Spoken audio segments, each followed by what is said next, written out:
Takže zdravím vás priateľa, vítam vás pri veľmi takom kratučkom videjku. Chcem sa podeliť iba o nejakú skúsenosť, ktorú určite mnohí majú, ale je lepšie viackrát vidieť ako jedenkrát počuť. Takže prišiel za mňou chalanisko s touto nádržou.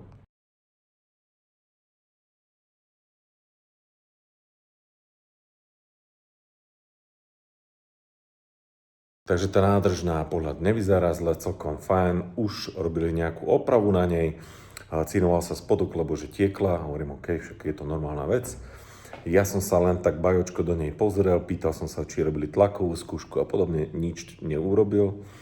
A upozornil som ho, že v podstate, keď sa to opieskuje a tak ďalej a vyčistí sa tá nádrž znútra, tak bude treba urobiť si tlakovú skúšku, či niekde náhodou aj niekde inde to nepreteka, aby keď to nastrieka, tak aby nemal s tým problémy, keďže už to niekde tieklo. No a ako som to pieskol, tak sa ukázalo, že pod farbou je tak prehnitá tá nádrž, že tam sú doslova dierky. Bohužiaľ, tá nádrž potrebuje generálnu opravu. Samozrejme, keď prišiel, som mu to poukazoval znútra, ako to vyzerá.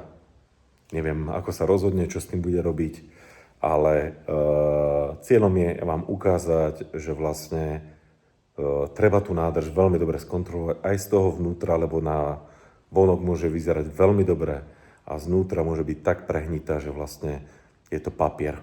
Poďme si ukázať, čo som objavil. Skúšam túto nádrž.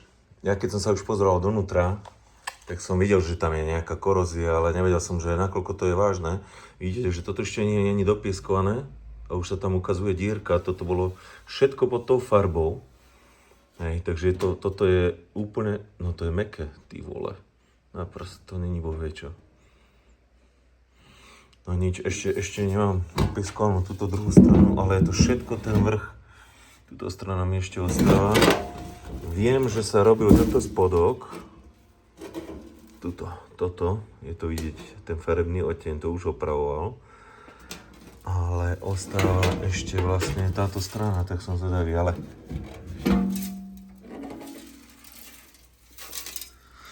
sa tam sype v tej nádrži, není úplne zdravá, no. Tu je to tiež vidieť, dierky. Ukážeme si to, keď to dopieskujem, ako to vyzerá znútra, no.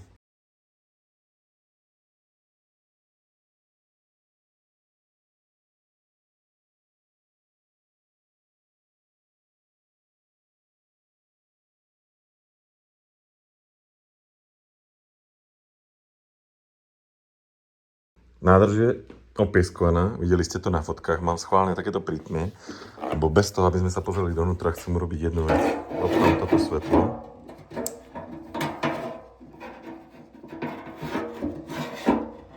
Ešte zhasnem predsa len. Svietime. No a je to vidieť, hej. Toto všade sú... Počkať. Problém je, že tu z vrchu sa tam veľmi nedostane. Koľko mi dovolí, toľko mi dovolí.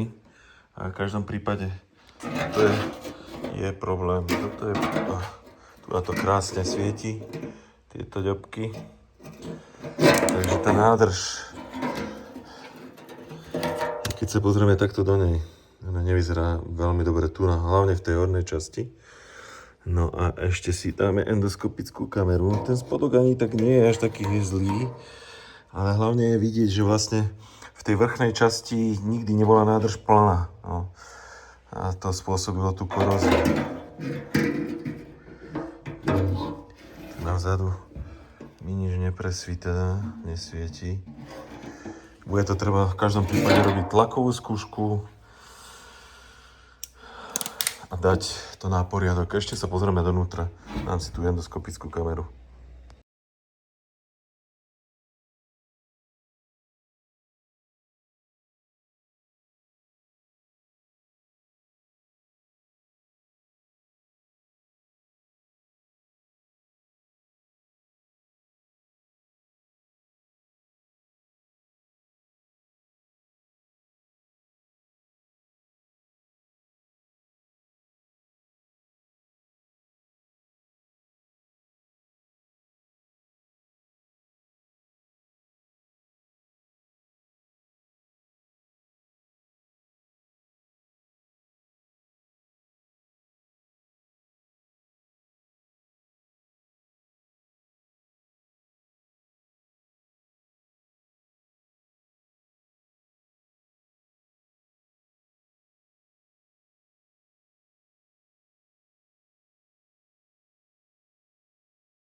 Videli ste to znútra? Hlavne táto vrchná časť a táto strana, hlavne táto strana oproti tejto, táto je výrazne zdravšia. Áno, má túto z vrchu, lebo tento vrch je taký, aký je, ale táto strana, celá táto strana opačná, je toto, tu je hodne korózie, hodne. A presne v tých porezných miestach, vlastne ako som to pieskoval, a to som pieskoval, to nebolo na triskáči, že len farba išla dole, tak pod tou farbou už boli tie dierky. Samozrejme, aj ten piesok sa tam dostane a vlastne, ak je to slabý plech, čo je v tomto prípade áno, tak tú dierku zväčší, ale bohužiaľ toto nádrž proste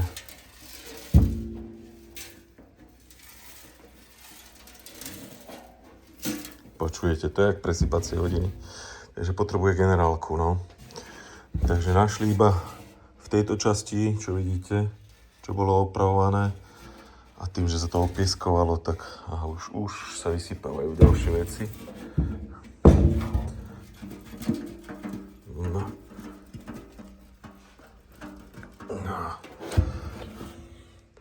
Takže toto je ten bordel, čo z toho vypadáva. Nič moc. To sú kusy korózie, to je dosť veľké. Sú úplne šuplaty. Takže tu nádrž. Najprv by som poupravoval to, čo je, vyomieľať a znova a urobiť v každom prípade tlakovú skúšku. Pretože tu hlavne táto strana je problematická.